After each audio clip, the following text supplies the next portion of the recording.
अगर आपने अभी तक हमारा चैनल सब्सक्राइब नहीं किया तो अभी सब्सक्राइब करें और बेल आइकॉन को क्लिक करके हमारी लेटेस्ट वीडियोस के बारे में अपडेट।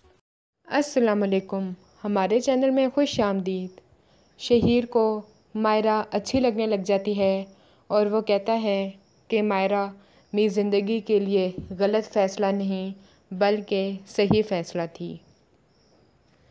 मायरा शहीर का बहुत ख्याल रखती है। दोनों शॉपिंग भी करने जाते हैं, खूब घूमते फिरते हैं। मायरा बस यही चाहती है कि सारे घर वाले इत्तेफाक से रहें।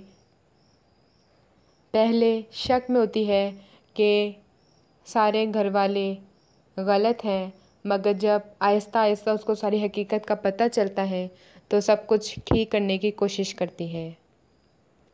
उसको जब शहीर की माँ के बारे में सारी हकीकत पता चलती है तो कहती है आपको शर्मिंदा होने की ज़रूरत नहीं है, बल्कि आपकी मदद मैं करूँगी। इन सब को रुस्तम देख लेता है और वो शहीर को जाके सारी बातें बता देता है। शहीर जब मायरा से पूछता है कि कौन आया था तो मायरा कहती है कि जिसने तुम्हें ये बात कही है उसी से पूछ लो कि कौन आया था, क्योंकि उसे बुरा लगता है कि वो उस पर शक कर रहा है।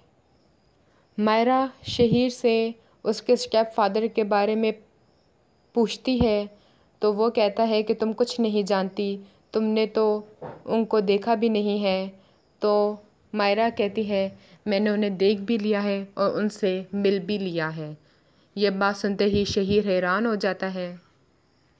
मायरा जब नायला को देखती है कि वह खुदकुशी करने की कोशिश करती है तो उसके लिए मुनीब को मनाने के लिए जाती है कि तुम उसको झुकी तसल्ली ही दे दो, मगर अगर तुमने ऐसा ना किया तो वो मर जाएगी। हमारी वीडियो को लाइक करें, शेयर करें और सब्सक्राइब भी